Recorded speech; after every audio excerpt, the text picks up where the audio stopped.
Welcome to class. I'm Barb Owen of Barb Owen Designs, and this is Paste Paper Pizzazz.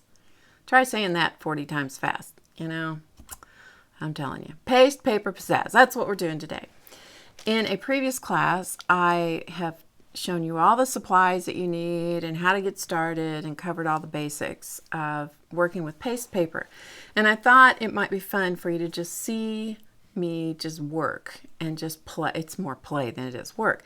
I thought it would be fun for you to just watch the process and just see what happens. And then at the end of the class, pardon me, I have some really cool samples to show you of things you can do in to use the paste paper and how to get creative with it. So, having said that, let's get started.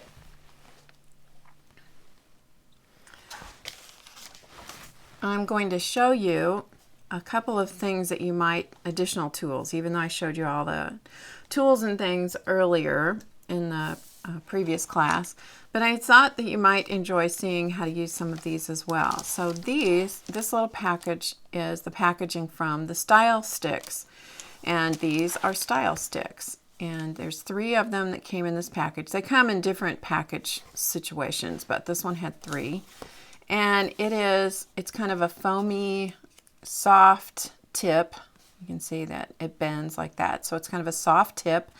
And it's really good for moving paint around. So these are great in a lot of different applications. Similar to this tool that I showed you before, which is called the paint eraser.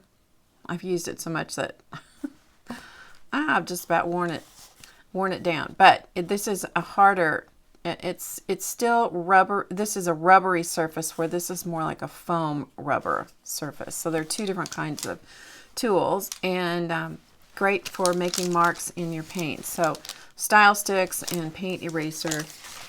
This is from the Martha Stewart line of stuff, her craft tools.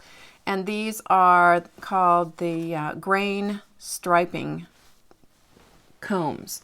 So there are 2 of them that came in the package, and again, they're soft, and so they have flexibility. So when you drag them through the paint, they will take the paint, and you can see there's different configurations where some of the teeth are closer together and some aren't.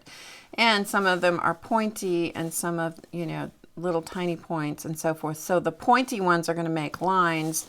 The ones that have actually some surface out here are going to remove more of the paste paint from your surface. So these are really good. These are cool tools. Now, of course, the ones that I showed you last time, you can make yourself out of old credit cards and the fake credit cards and stuff. So you can always use those. I'm just showing you some that I thought you might enjoy seeing. This is a wood graining tool, and it comes with a handle. This particular set, now you're going to find them different ways. This one came from a paint store, and this is the way it's put together, and it came actually with 3 tools. So there's this one on a handle, like this. Then you can remove this tool and put on a smaller one. So if you're working on small pieces of paper or what have you, you could do that. It also comes with a comb that's kind of soft. It has some flexibility to it. And again, you have the pointy, the zigzag kind of thing that has points, and so it's going to draw lines in the paint. This one has little fingers, and that's going to remove a little bit more. And again, this is going to be really fine lines in the paint, in your paste paint. But those are some cool tools that I thought you might enjoy seeing. So from here, now that we've got some tools to add to our arsenal of great things to make marks in the paint, I'm just going to show you, I'm just going to start playing and showing you what I do and how I approach this. So that's what we're going to do. And I have a bunch of papers all ready to go. I have my paints mixed up. So here are my paints, and I've shown you how to do that. And these paints I mixed up actually a couple days ago, and I used the wallpaper paste as my paste in here. And I want to show you the consistency of the paste and the paint. See, it's drippy. You want to have it kind of drippy. You don't want to have it so drippy that it doesn't, have some viscosity to it. You want to have a little, see, it's kind of a ribbon coming off of there. If it's too thin, it won't sit on the paper right. It just flows back together as you make the marks in the paper. But as I said, or started to say, this is, my base was the wallpaper paste, and that was a little thick. My wallpaper paste was getting a little bit thick. So I actually added some of the Elmer's art paste that was diluted into this.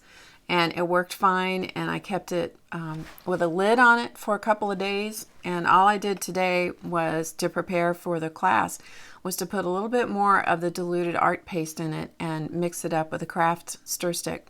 And good to go. So my paints are all prepared. And I have a stack of papers. And I'll show you my stack of papers that I have here. Some of them are just sprayed with the inks. So they're just, that's all I've done is sprayed through some of the stencils. Completely random. Completely random. I don't spend any time thinking about what I'm going to do. I just pick up the stencils, put them on there, and spray them with the inks and just see what happens. And then sometimes I take the stencils and put them face down and get some different ink, different prints off of the stencils. My stencils are here because I'm going to use some of those, and they look all consistently cruddy now because I've used them so much with the inks, and so I should get some good prints off of those too. We'll see what happens. It's completely serendipitous, I tell you, and that's what makes this so much fun. Oh, so much fun. Anyway, all right, I'm getting off on having fun. Let's just talk for a minute. So I also have some more papers here that I have done a layer, or I think most of these just have one layer of the art paste and paint mixture on them, and I've put done some mark making on them. There's some here that I've done more than one layer. This is old newspaper, and so I think I'll probably do some more on that. There's some deli wrap, and I'm going to play with that. Some of it's been painted once, has one layer, some of it doesn't. Some of it's brand spanking new deli wrap, and then some of these on the bottom, these are scrapbook papers, and they're scrapbook papers that I have sprayed with the inks, as I showed you. Some of them I've used and punched stuff out of. And most of these have one layer of the paste on them. Not all of them. See, this just has some ink on it. So it's going to be fun. We're just going to play. I'm going to play. You're going to get to watch, and we'll see what happens here. And then at the end, as I said, I'm going to show you how to get creative with these paste papers, which are just so amazing. Such amazing things.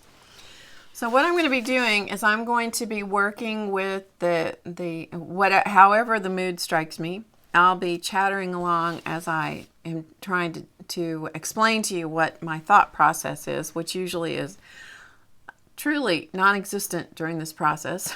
So who knows what I'll say, right? And then you'll see me going over to my right because I've got a big plastic sheet on the floor, so I'll just be putting the sheets off on the floor, and we'll just see what happens. So here we go.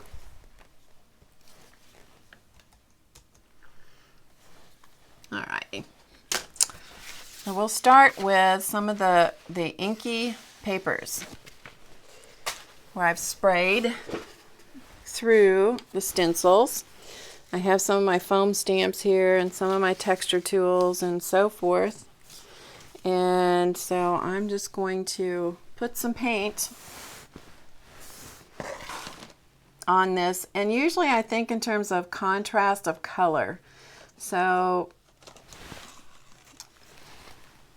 I'm going to start with this. This is actually a mixture of colors. Now you want your paint, especially on the first layer. You don't want the first layer of paint to be too thick. So if your paste and paint mixture is too thick, you may have to go in and dilute it just a little bit more, because the paper will soak this up. The first layer, it'll soak it up really fast. So you have to move quickly, especially on the first layer. So let's take one of these tools and just give it some lines. I'm working on a sheet of newsprint, and a pad of newsprint actually. And what that pad of newsprint is going to do is it gives me a place to pick up all the paint, and that will provide additional art materials as I move into other projects. So there's one. I'm going to let that alone and move on.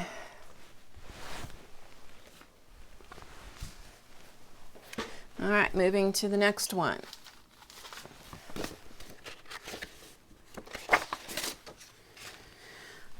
And let's see. Sometimes I will pick up one color of paint, and you'll see on some of these, on some of the stronger colors of ink, you may see some of them move around on the paper, which I love. I don't want them moving completely around on the paper, as in dissolving and losing all the pattern below. But I love having some of the ink dissolve a little bit.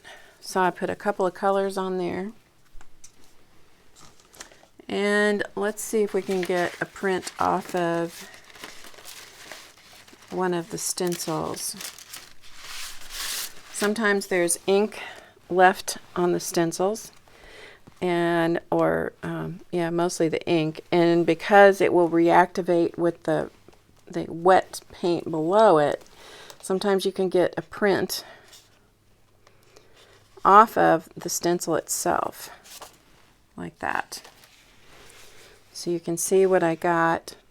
These marks right in here, this is coming, and you can see some of the outline of the dots. That's coming from the stencil itself. So I'm going to let that, maybe I'm going to let it, I was going to say, and I'm going to let that sit. Well, maybe not. If the paint is still wet, sometimes I can get additional prints, marks from things like this, because I sprayed through that as well. And you can see some of the marks in here. Okay, so we'll let that one sit. So I don't always draw into the paper itself. Sometimes I just put stencils on it.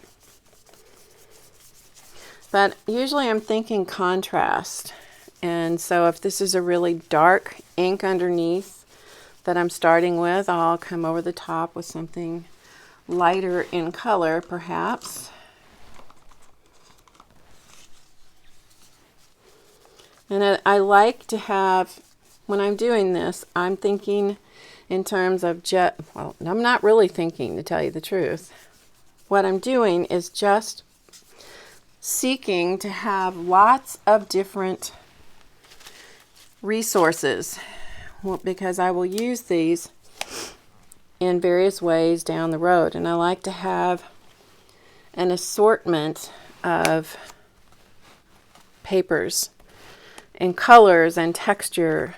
Now, it's the appearance of texture, it's not actual texture, but it's the appearance of texture. And sometimes the print that you get doesn't work. Like this one's not working. The foam stamp is not working. So I'll just stamp it off on the paper, which allows me to get some additional marks on my paper underneath. And then I'll go to something else. I'll try, let's see if this will, and see, I'm getting texture or marks from that where I couldn't get it with my foam stamp. So it's like, okay, I don't spend a lot of time worrying about it. I just do it.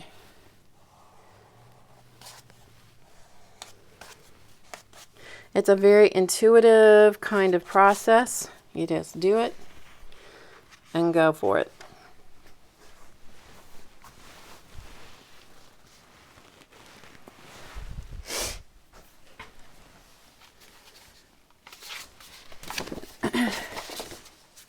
And as I said, I just lay them off to the side on a piece of paper. And on actually a sheet of plastic.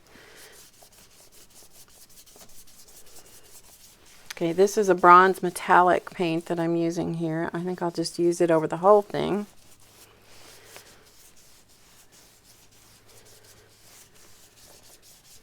And I'm not being gentle as I put this down because I'm working with speed. This is what I consider raw paper, meaning that all it has is a little bit of ink on it. I gotta keep moving. Okay, let's see what happens with the wood graining tool. To use this, my hand will probably be in the way. Let's see if we can do it. You rock the tool as you go and start it in different positions up here each time.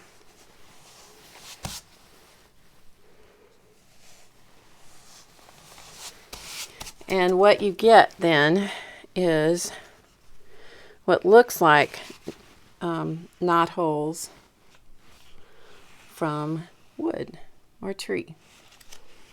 But by starting the tool in a different position up here at the top of the page, you'll get that knot hole effect to be in different places. Also, depending on how fast you drag the tool, you'll either get little knots or you'll get oval knots.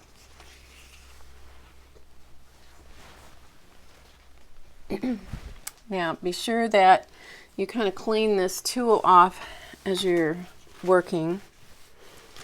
So I just kind of do this. I'll clean these really well in water later. Okay, we'll go to this one, and this is on pink cardstock with my background. Most of the time I start on white, but the colored cardstock can give you some really interesting effects also.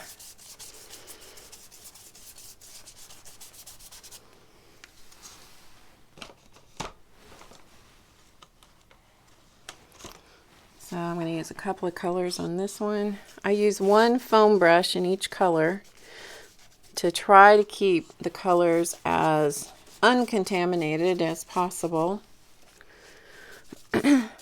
in the cups, in the little cups that I have paint mixed up in. These are just little plastic disposable cups. After I've used up all the paint, then I throw them away. Okay, let's do, this is one of my favorite patterns to do. I'm going to go straight lines. Oh, that's cool. So straight lines across. That is really cool. Look at this. Look how cool that is. Just straight lines across, and you'll see the dot pattern from the sprays underneath. Okay, so we're going to do that, and then I'm going to go to a wide tooth in a tool that I made, and I'm going to go crosswise, or diagonally is what I meant to say.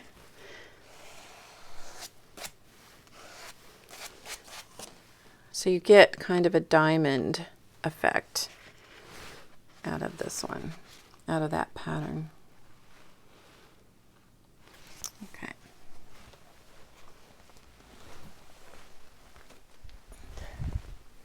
All right, I'm going to do a couple more of these, and then I'm going to go to some second layer. So this is lavender. Started on lavender cardstock. So I'm going to use some red. This is red metallic. And maybe we'll do this whole thing in red metallic.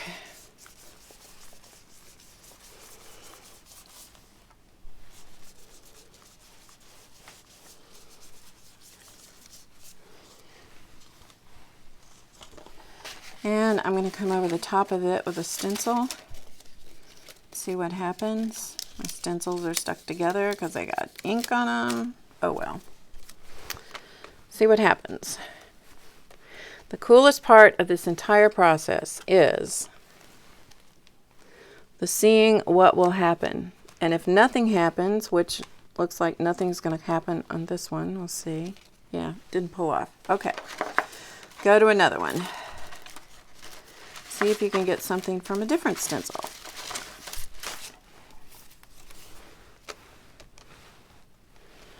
But what it has to do is the wet paste paint underneath has to activate the ink that's still on the stencil to pull it off. Not so much. Okay, and when that doesn't work, which it didn't, then you just go to your tools and draw into the paste paint.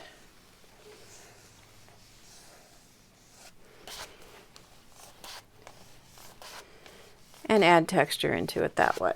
So if one thing doesn't work, do another one. Do a different one. So there's that one. Okay.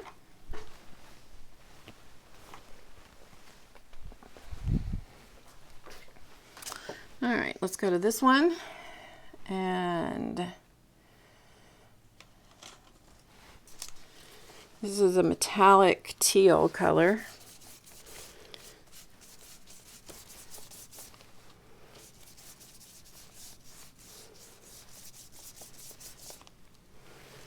You have to be a little careful that you don't splash this paste paint all over everywhere. So although you want to work quickly, you don't want to, get too wild and splash it everywhere. Okay. So on this one, in contrast to what we have going on here with the gears, I'm going to just do some wavy lines, gentle waves.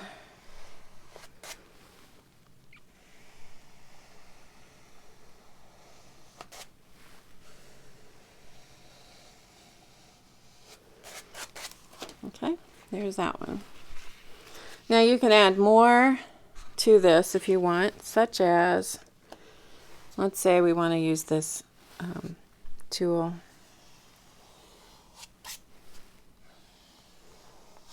And just add some other slightly curving lines. Now once the paste begins to dry, the paste and paint begin to dry, it will not mark. So down here you can barely see that, and that's because it was already drying. But you can see it quite well in here because the paint was wet.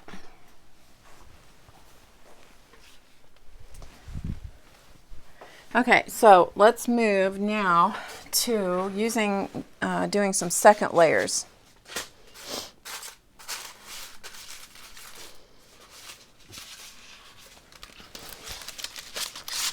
So here are a few.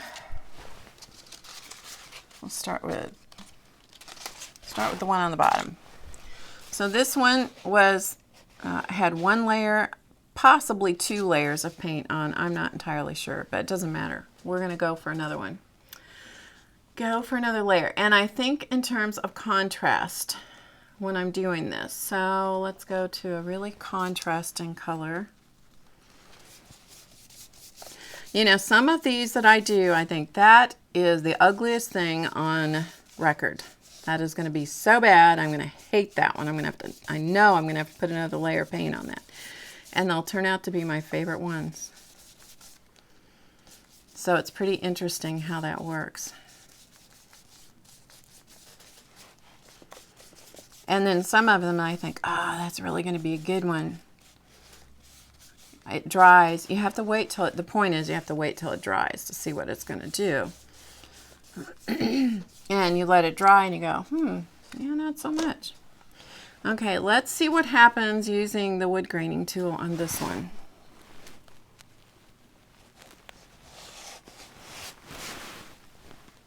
And I'm going to go in a contrast, turn it just for something different, to see if I can contrast the direction.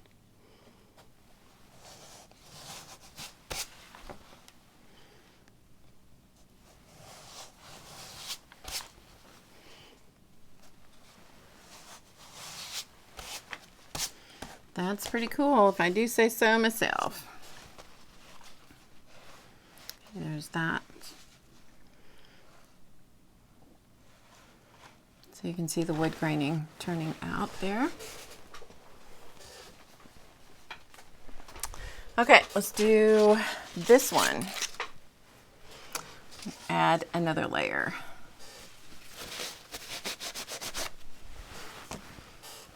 Let's go. Let's use a really strong color on this one. I'm anxious to see if I can get some of the stamps to show up, the foam stamps.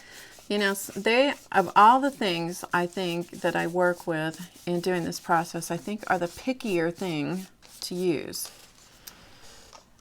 Meaning that it's the most unpredictable result. So this is bronze that I'm using down here in the corner. That other was a royal blue that had metallic in it. The bronze is, of course, metallic. I'll just kind of mess up between the colors a little bit. All right, let's see if we can get this stamp to work for us. Maybe this one. Let's try this one. We're going to do this one. See what happens. There we go. Yeah, that's what I'm talking about. Doesn't take much to make me happy, does it? Doesn't take much to float my boat.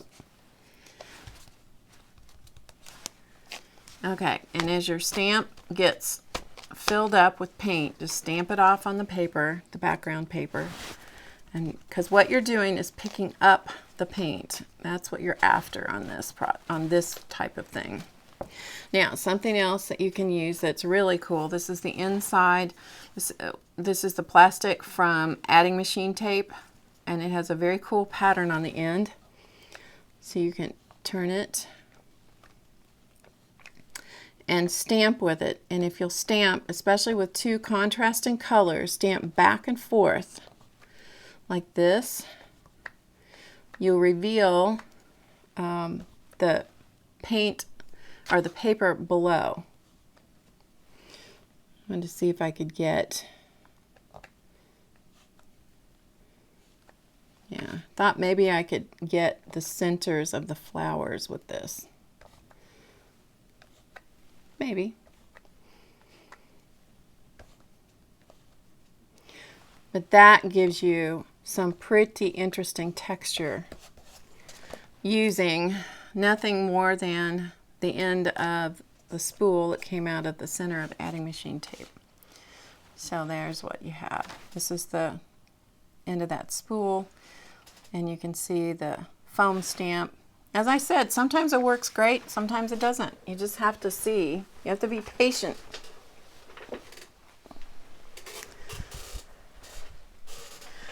Okay, let's go with this one.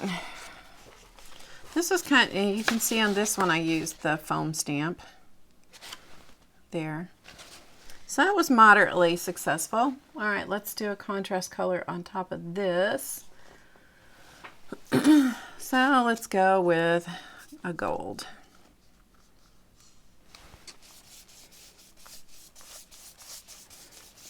See what happens.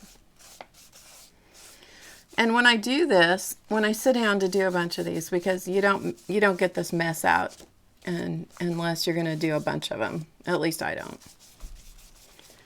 don't. When I do that, I find that I get into a groove and I'll use the same things. Like I might use more stencils one time, and the next time I might use more stamps. It's just truly depending on the mood I'm in and, you know, what happens to be working that day. Now let's see what we can get. Let's see if we can get something coming off of this stencil. Some people who are very picky about their stencils might have a heart attack watching this with all this gunk on the stencils. Oh, that's cool. And I just, okay, before I lose all this luscious paint that's on this, I'm going to set this to the side just for a second. And I'm going to take another paper. This is newspaper. I'm going to see if I can get this to print off with the paint that was left on the stencil that I picked up off the other one. Okay, so I got some. I didn't get a ton, but I got some. So you can see some of the paint that printed off. Okay, back to this one. So this has picked up the diamond shapes off of the stencil. So since that seems to be working, let's see if we can get something else before my paint dries. See if we can get anything to pull off of these. This is plastic canvas, again, that I have sprayed through with the ink. Once your paint starts drying or setting up, all you're going to be getting, you're not going to be pulling ink off, you're going to just be pulling the impression from the plastic canvas. So you can see some color coming off, but mostly what you're seeing is the grid just bare faintly. Right here, you can see the grid. That's coming from the impression of the canvas. I'm gonna like that one. I can feel that one. That one's gonna be a fun one. Okay, let's go to, this is a piece of newspaper, old newspaper. Look, that's really old. When you see that, that is really old, isn't it? All right, let's go to a contrast color for this one. And we're going to use this kind of teal, light teal color. This one has got, I think, just one layer of the paste and paint mixture.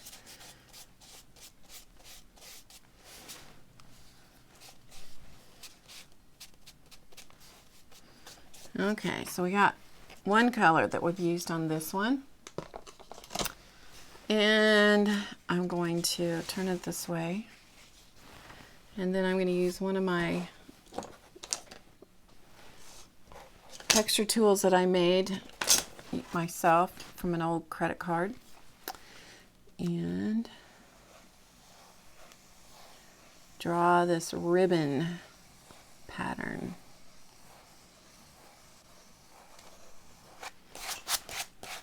And the way you get that is keep your card at an angle and never change the card around. Keep it at an angle. You just simply are moving the direction of it, but you're not changing the angle. Now you got to admit, that is pretty seriously cool, right? Yes, indeed.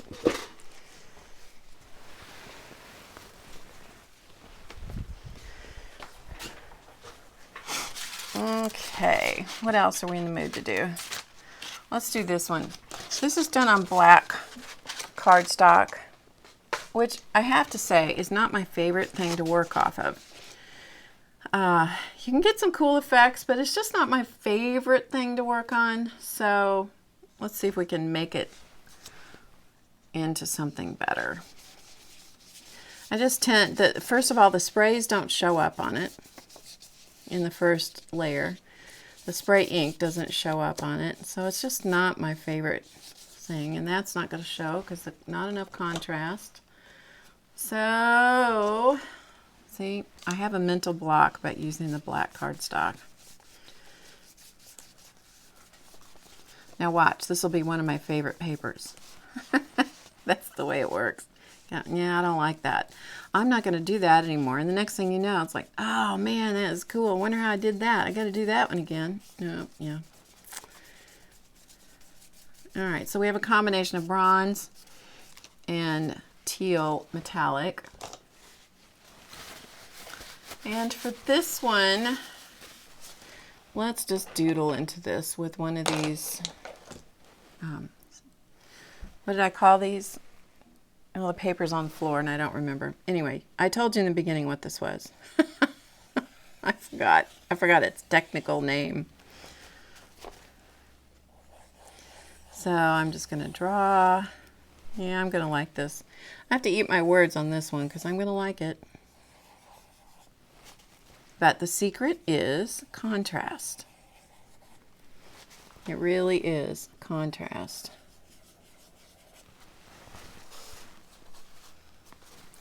But you see, that's just doodling. That's just doodling into the wet paste paint. But you see with the contrast down here, you get the designs coming up from below.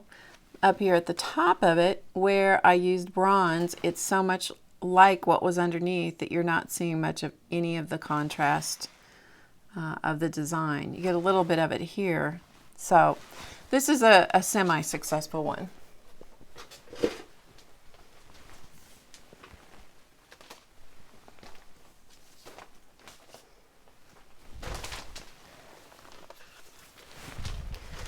I'm glad you couldn't see that. I was in an ungraceful position moving papers around. Okay, this is Deli wrap. So this is Deli wrap. It's very thin and it has one coat of the paste. This had no ink on it. This had one coat of the paste paint and bubble wrap, great big, the big bubble wraps pressed into it. That's where those marks came from. So let's go over the top of it and see what else we can make happen with it. So I'm going to go over the top of it with gold. This is a flat gold, and it also has a little bit of metallic that I put in it.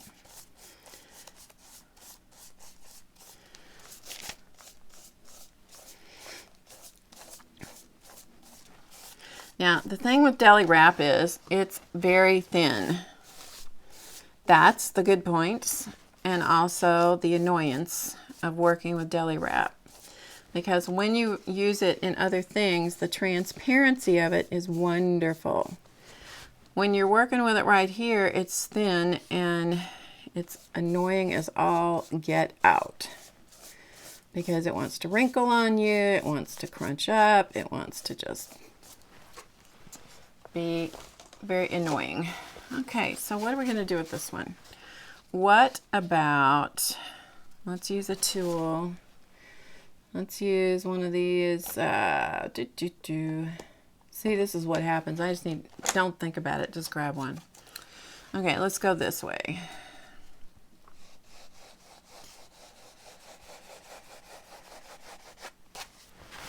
See, it wants to wrinkle up. You got to continually straighten it out and hold it. Because as you drag, it wants to drag right with you.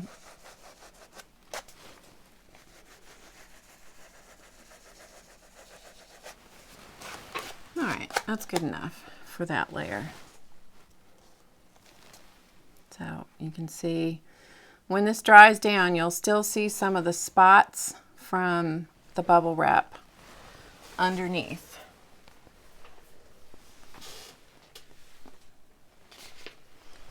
Okay, let me move this out of the way and then we'll go to another one.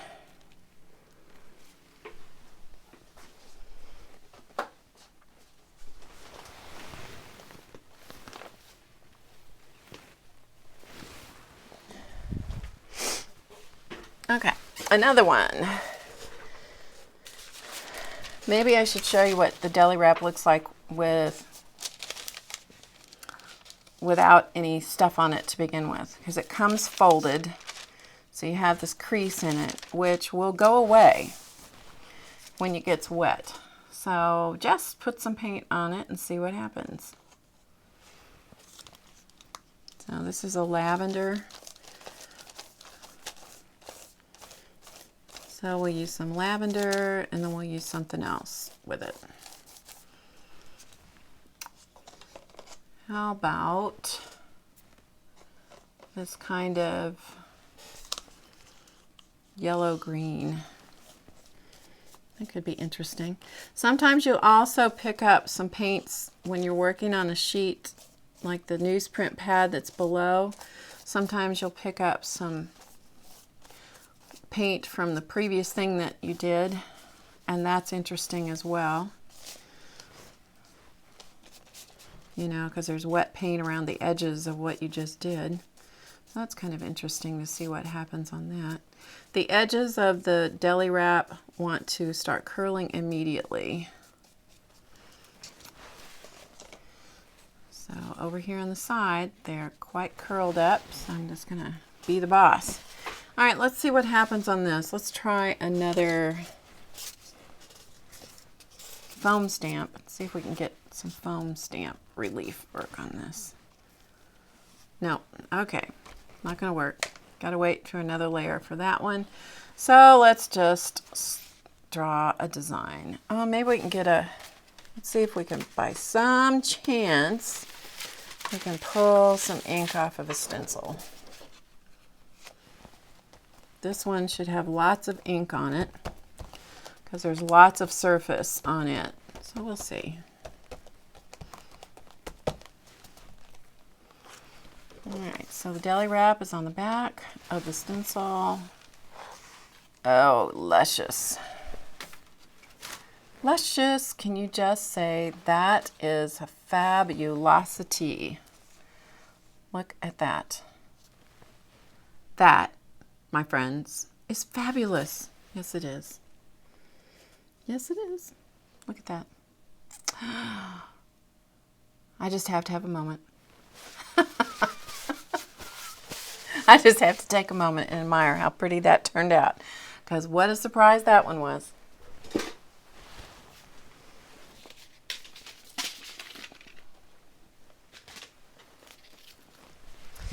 All right, let me move this over to the drying area.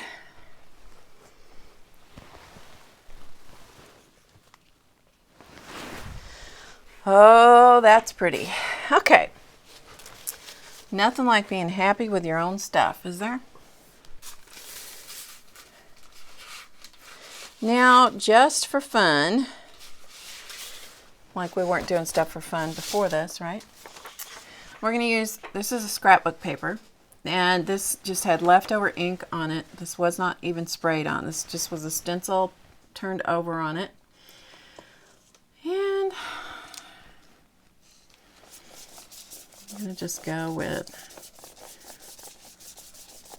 can you tell I like this color? I keep going back to it, don't I? Like, really? Get adventurous and use a different color, my friend.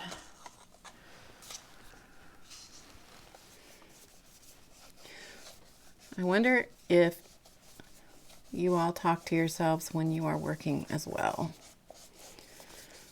Sometimes I like to do processes like this, which are so freeing because it seriously doesn't make any difference what happens. Makes no difference whatsoever what happens here.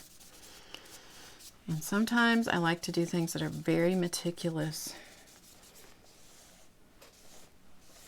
which of course you'll see in other classes. Not today, however, not today. Okay, just for grins and giggles, let's go and see if we can get some wood green.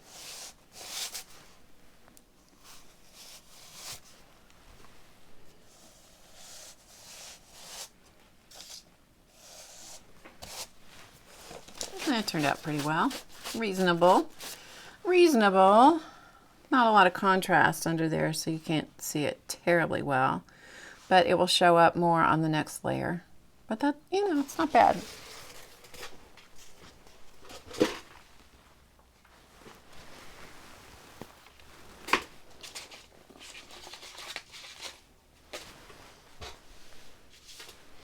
They don't all give you heart palpitations, let's just say that. All right, this is another one that had the stencil turned upside down on. So this one just had stuff, when I was spraying with the inks, it just had stuff that, you know, I printed off on it. No rhyme or reason. I was just cleaning up, kind of cleaning off the stencils a little bit that I was using. So this is the bronze color paste paint.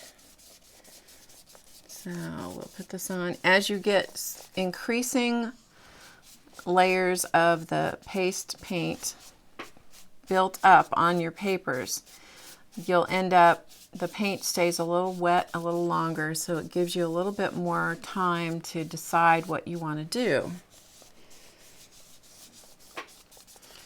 The first layer, it really absorbs that a lot.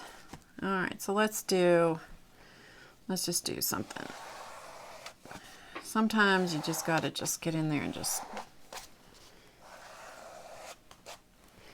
most of the time, you're much better off if you don't think about it, if you just go for it.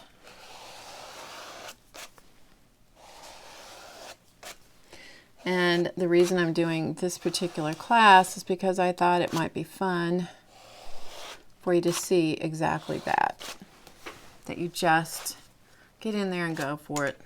And what happens, happens.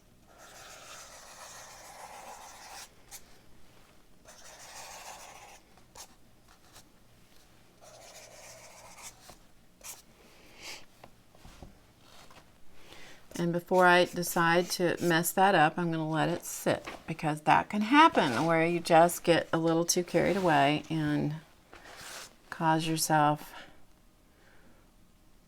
to have something more ugly than you intended to come out with, right? Don't mess it up. Don't keep going. Stop. Stop yourself.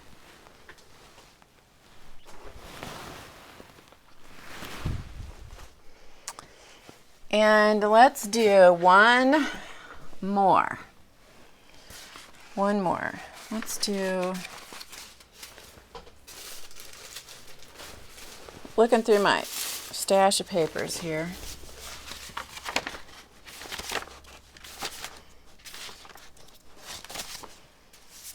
First, let me just show you this. Let me show you the difference in what this paper looks like now. This is a scrapbook paper. That's what it looks like now. I'll turn it around so you can see another view of it.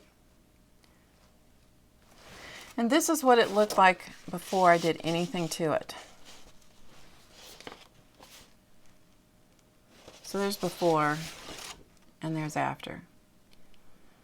It's just amazing to me that you can get that kind of shift in what something looks like. By putting the layers of art paste and paint on top, you shove the design back into the background. And I think this is a beautiful paper now, where I wasn't so crazy about it when it looked like this. So just to show you a before and after, since I had that available. All right, let's do this one. Because this one is another one of those. It was a very overall design. This is a scrapbook paper from an inexpensive pad of paper. Kind of an overall design, kind of, you know, so-so, right? So let's see if we can come over that with something that is more interesting. Let's go with this gold. And we may use a couple other colors with it, because I find that is really fun to do on these. These are big sheets of paper. They're 12 by 12. So if you use 2 or 3 colors, I wouldn't do more than 3 colors, but 2 or 3 colors on a paper like this gives you lots more options when you start creating things with it. So you might as well, but you certainly, if you have some specific project in mind, which I have to say I never do when I do this, but if you did, you certainly could make papers to go with your concept. Okay, now let's do, I wonder, let's see, let's try those big spirals on this. Let's see if they'll show up.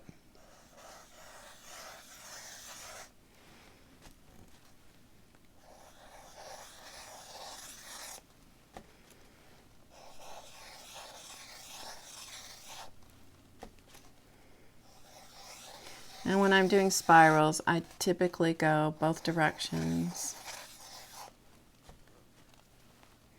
I'm wiping the tool off each time, just so I can get some, so I don't drag too much paint around with me. Okay, so that's the spirals. Now, what I'm going to do with the little one, the smaller size, is I'm going to use the smaller size and I'm just going to write some words in here. Now, you're not going to be able to necessarily read these, which is not my intention. If you happen to read them, great. It's just to kind of add some more texture into this paper. And you can always come back over this later, again with additional colors of paint. But that worked quite well, and that's a really good contrast to the squares that are underneath. And you get to see the spirals. And you can see part of the word over here, but maybe not the entire word. So you can see that. That's a good one. That one I like. Okay. Alrighty, so let me set this to the side. And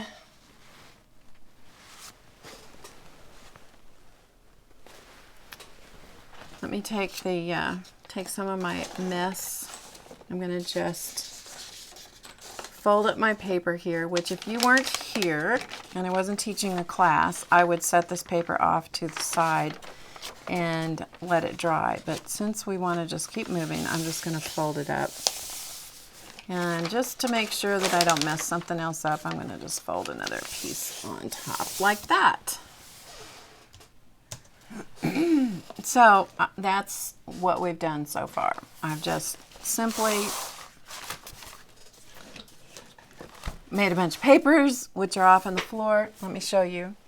All right, don't anybody get too nervous and seasick because I'm going to pick up the camera and move it, okay?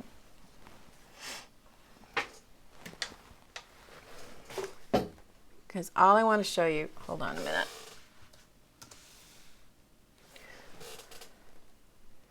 See?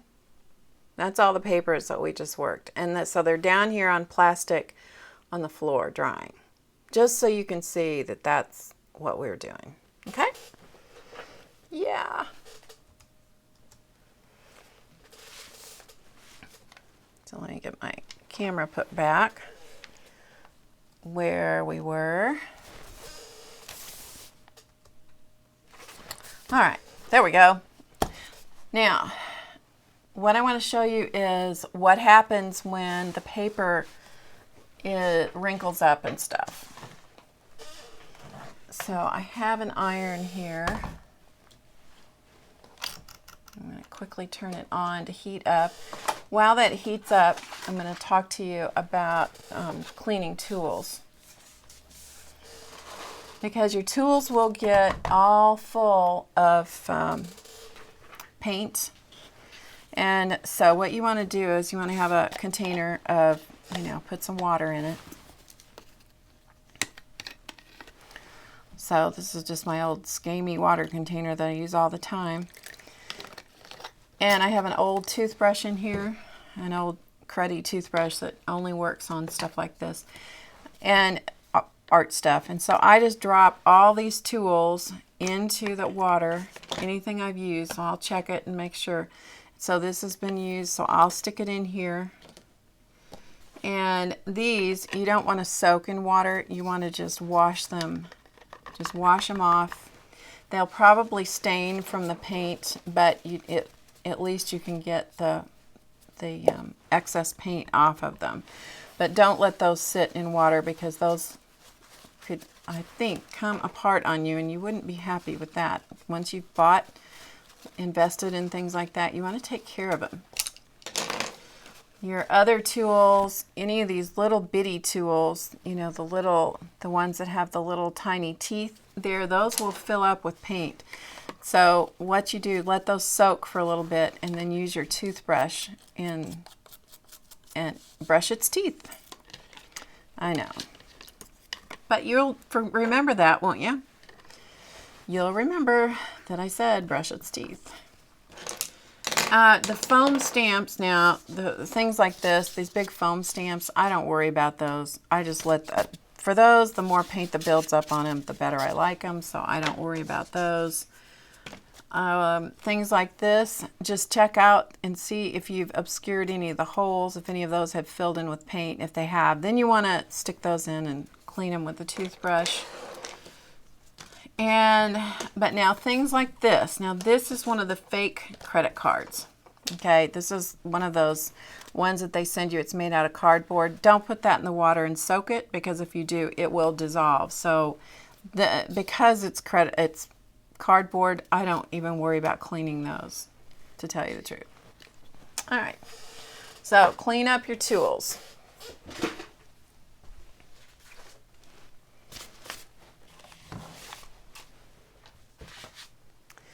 So if you have papers that curl on you, which they can, certainly,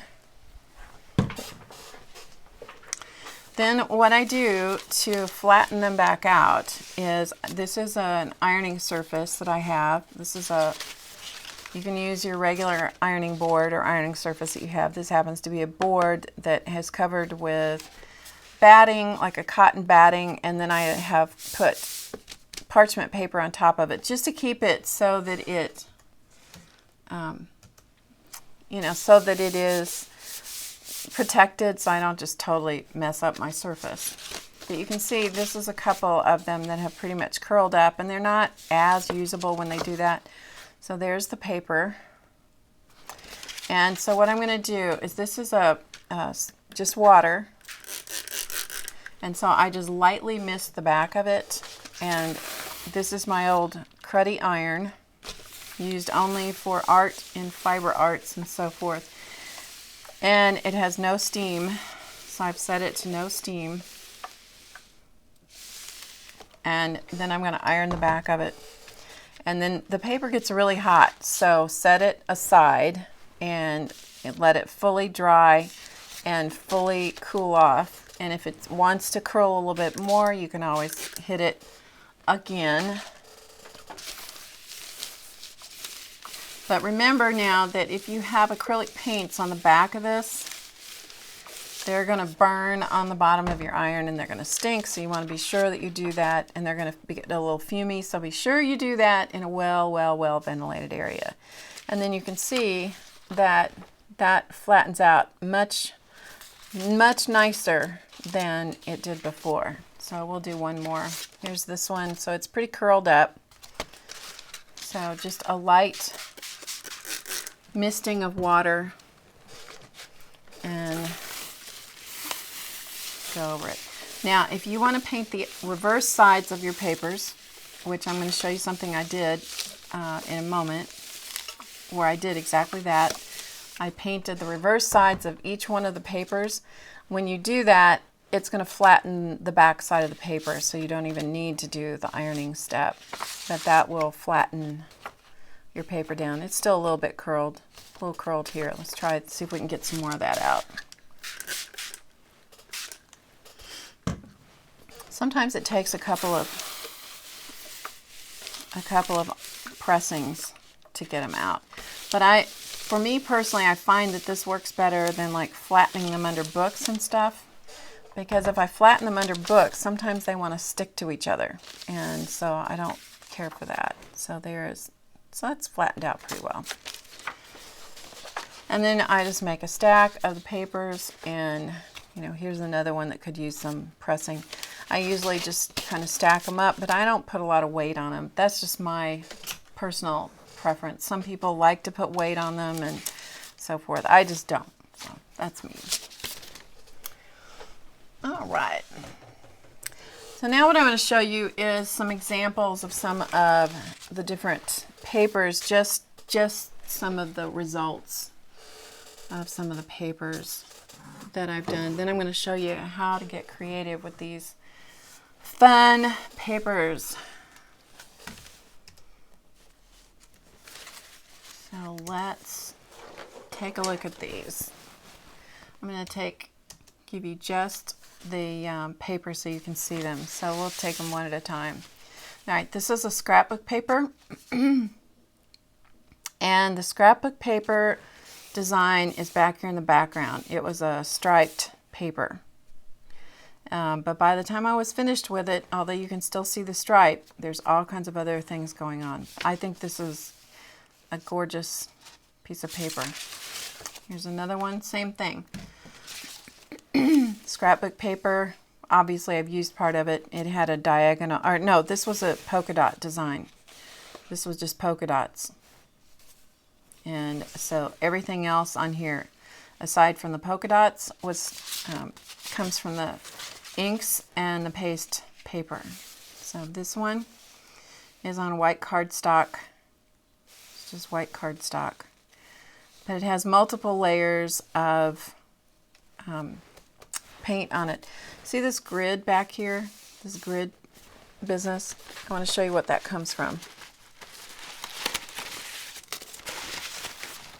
It comes from this. This is fencing that they use in some construction applications. So sometimes you can find that where the construction guys in construction are finished with it. Don't just go take it, don't just go take it down from a construction site. But often you'll see this, sometimes you find it, laying by the side of the road or in the dump or whatever, and it makes a really fun mask. So you can see that grid in the background. So that's what that's from. Okay. This was done on black cardstock, and this is one where these are foam stamps. Particularly successful on that one. Metallic paint on black works pretty well. This is Deli wrap. So it has several different. It's pretty effective when you draw through it, and then you can use it on another paper. You can use it on top of other things, and you can get some of the color from below showing through the relief of what you've drawn in it. This is also Deli wrap. Here's another one. It holds the designs quite well when you draw through it, but this only has one layer of paint on it. Here's another scrapbook paper. I'm just going to kind of run through these. But you can see how you can alter scrapbook paper. It was just a bunch of letters in the background. Here's another one. This one was a little tiny floral pattern scrapbook paper.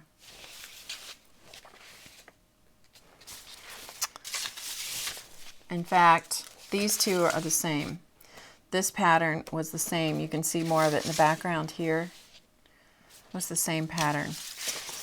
This one was another polka dot pattern, much bigger polka dot pattern. And this one had all different kinds of, it had different sections of things on one sheet. There was even some writing down there. Here's that ribbon looking. That's what I did on this, is that ribbon design where I held the tool at an angle and then just made that ribbon shape with it. And here's another one. So those are some of the sheets done with scrapbook papers that you can see.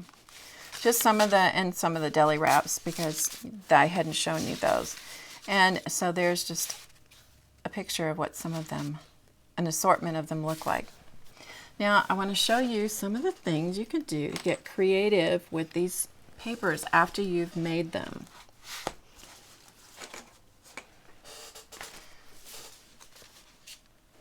So first of all, let me show you. You may have seen this in a previous class, but I'm going to show it to you again, just because I think that it's an interesting way to use your paste paper. Sometimes you find them that they're just so pretty and you like them so much that you decide you just want to frame them. And there are artists that this is their medium and that's what they do. So here are, this is just, I'll show it to you quickly. This is an accordion book. And the background is hot press watercolor paper. And it has two sides to it, so you can let it actually sit as a display on a table or a mantle or something, or it can just simply be as a book where you look through it as a book. So that is a fun thing to do that just showcases some of the paste papers that you really, really like. So that's one thing you can do. Of course, you can make note cards with it, and that's what some of these are. I'll just show these to you again. I've shown these in a previous class, so I won't take a lot of time with them, but just give you some ideas. So these are note cards. The note cards I purchased at a craft store, already done, which is great. They were plain backgrounds, so they were craft and ivory and white. And then I did the printing on the back to create the designs. So these are some of the different ones. There's one. Pardon the inky, painty hands here. And there's another one. And there's another one. So you can see how differently they can look depending on what the background is and what the color of the background is and so forth. But who wouldn't like to get some created note cards, you know? Why not? And then from doing things like this, where you cut down your sheets, you can create, you'll have lots of leftovers, so you can do things like bookmarks. So this is just simply the paste paper strip that I mounted on black cardstock. I did use double stick tape so that sometimes when you use wet glue in the papers, you'll get ripples. And so I used a double stick tape to tape those down so they'd stay nice and flat. There's another one, also a bookmark. It's nice to keep your bookmarks flat so that they sit in the book, you know, nice and flat. But you can get the illusion of all this texture, say, by all the layers that you do. Here's another one. So all bookmarks. And then all I did was punch a hole at the top and put my fibers through it. Something that complemented the colors of the paste paper. And then these are called ATCs. And ATCs are 2.5 inches by 3.5 inches. They're a little miniature. Oh, look at how awful those hands look. Let me give you a shot. Let's look at it this way, where you don't have to look at these inky, terrible looking hands.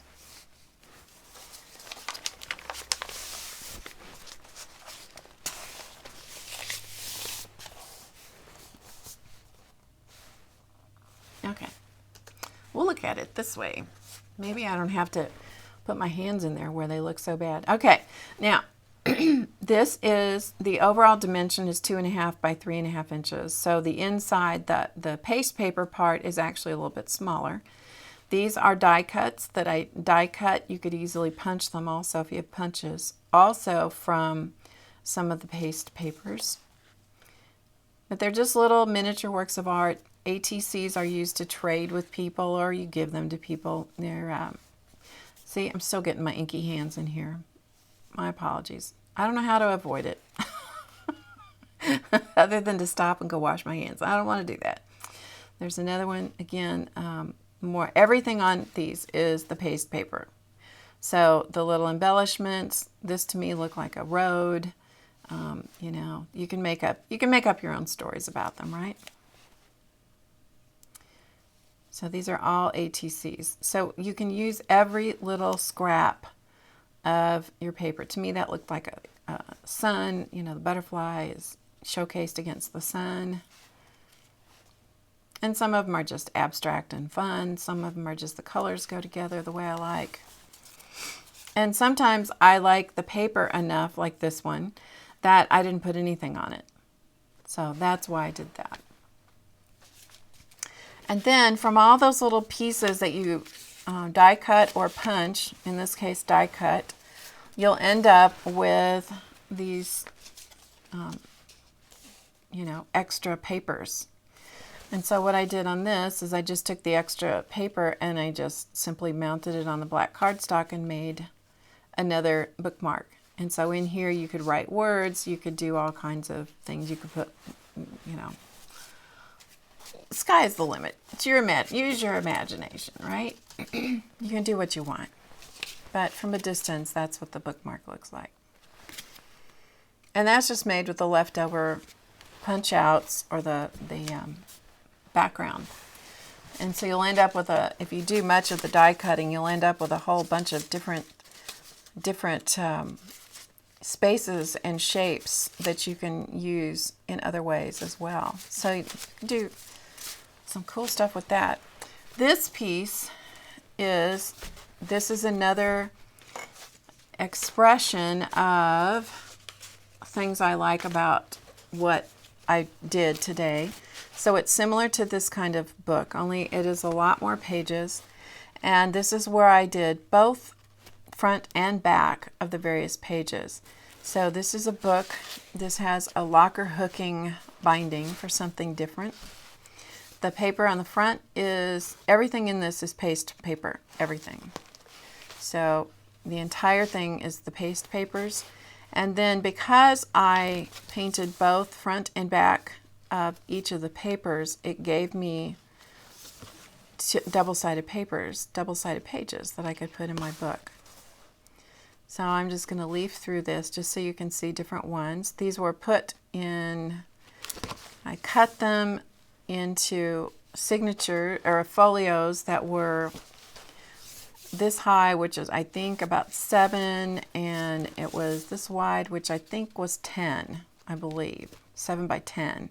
So I ended up with a little bit of extra waste off of these, which I have that I can use for something else, off of an 8.5 by 11 sheet of paper or cardstock. And then I folded them and put them in sets of 3. So each signature was a set of 3. So here's where the signature ended. And there is the center of the signature, so you get to see the entire sheet on this one. And then I sewed them into the binding, which in this case was Tyvek, is where they're sewn to the Tyvek. So I'll just leaf through these real quickly just so you can see them. Lots of metallic. Lots of layers of the paste paint in different colors. Each of these started with the same process I showed you with the ink through the stencils. Some of the stencils you can see very obviously. That's from the very, very bottom layer. Sometimes you can't see them all too much. Sometimes you do. But this is just to give you some ideas. This is where I used the end of the spindle. That's the end of that spindle. That's what you see on here.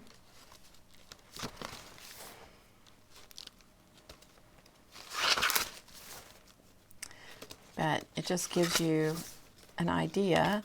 And then of course you can use, there's more of that spindle.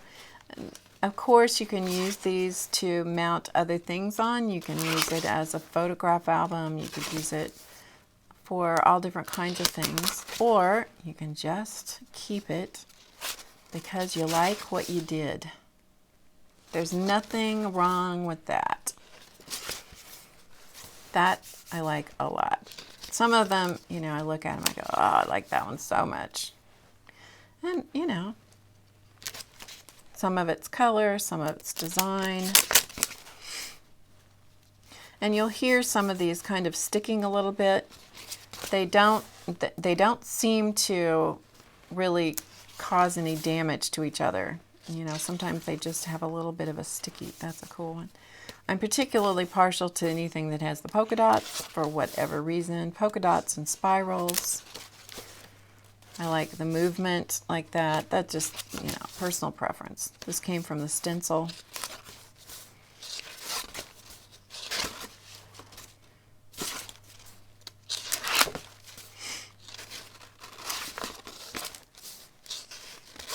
At this, I've included a whole variety of colors and impressions and marks and designs.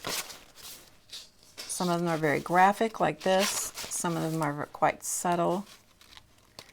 I love the contrast of that, where you have the really, really subtle versus, you know, really, really high contrast of color and design. And then occasionally you'll get one of the stencils that really beams through. But that's nice too, because it gives you, you know, just an idea. It reminds me, when I look through here, it reminds me of the different things that I tried and that I enjoyed the results from. In this book is everything that I like. I don't put anything that I don't like. I will keep things that I don't like and make notes on them and go, yeah, I'm not like that, won't do that again. But for things that I'm using as sources of inspiration, I do not put things in something like this that I don't truly find inspiring. So there's the back cover. And again, there's the spine. This is called locker hooking again.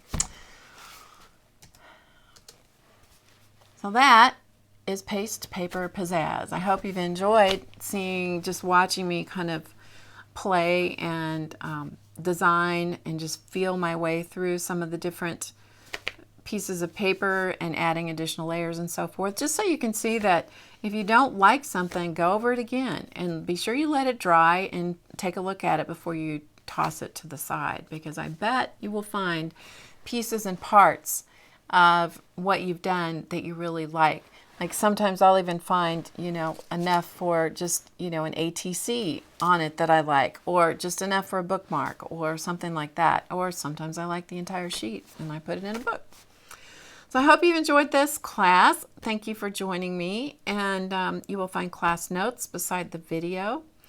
And I'm Barb Owen of Barb Owen Designs and How to Get Creative. And I will see you in the next class. Thanks for joining me, and I hope you have a great creative day. Bye for now.